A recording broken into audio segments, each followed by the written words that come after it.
इस रमजान मुबारक एतकाफ करने से पहले ख्वातीन यानी औरतें ये वीडियो जरूर देखें। हम सबको ये तो पता होता है कि रमजानुल मुबारक के आखिरी अशरे यानी आखिरी 10 दिनों में एतकाफ करना होता है, लेकिन क्या आपको एतकाफ का असल मकसद मालूम है?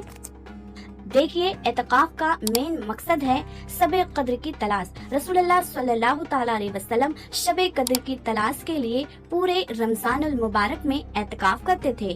फिर उन्हें बता दिया गया कि शबे कद्र रमजानुल मुबारक के आखिरी अशरे की ताक रातों यानी 21, 23, 25, 27 और 29 में से एक रात है। तो अब आप समझ गई होंगी कि एतकाफ का असल मकसद क्या है।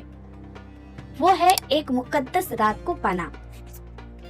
अब सवाल ये उठता है कि औरतों के लिए एतकाफ करना फर्ज है या सुन्नत।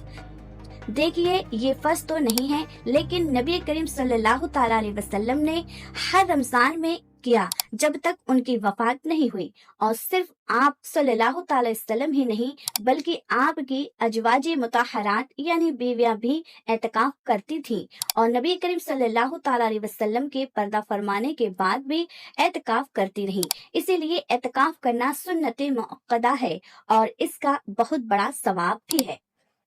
इस सुन्नत अमल को स्टार्ट कब करना है, इसमें अक्सर लोगों को बड़ी कंफ्यूजन होती है। रसूल अकरम सल्लल्लाहु ताला अलैहि वसल्लम 20 रमजानुल मुबारक की फज्र की नमाज पढ़कर अपने खेमे में एतकाफ की जगह में दाखिल हो जाते।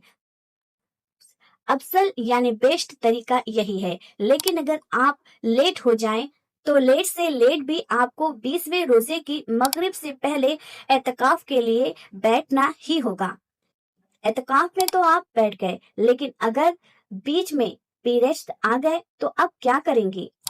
देखिए, शरीयत का हुक्म ये है कि पीरियड्स आते ही आपको अपना एतकाफ रोकना पड़ेगा। फिर जब आप 5 से 7 दिनों के बाद पाक हो जाएं तो आप चाहे तो दोबारा कंटिन्यू कर सकती हैं। असल सवाल तो ये है कि क्या एतकाफ के दौरान आप घर के कामकाज कर सकती हैं?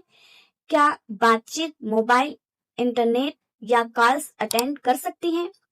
इसका एक सीधा सा उसूल है। याद रखें, एतकाफ के दौरान आप गैर जरूरी चीजें या बातें नहीं करेंगे, लेकिन अगर कोई बहुत जरूरी काम या बात हो तो उसकी इजाजत है। अब ये आपको खुद देखना होगा क्या वाकई जरूरी है और क्या नहीं। याद रखें, एतकाफ दुनिया से हटकर अल्लाह ताला से जुड़ने का नाम है। अब एक इम्पोर्टेंट सवाल, एतकाफ कितने दिनों का होता है? क्या किसी काम की वजह से बीच में छोड़ा जा सकता है और क्या इसकी कज़ा देनी पड़ेगी? नबी करीम सल्लल्लाहु ताला अलैहि वसल्लम 30 दिन, 20 दिन और 10 दिन का एतकाफ करते थे। हजरत उमर रदियल्लाहु ताला अन्हु ने तो 1 दिन का एतकाफ भी किया है।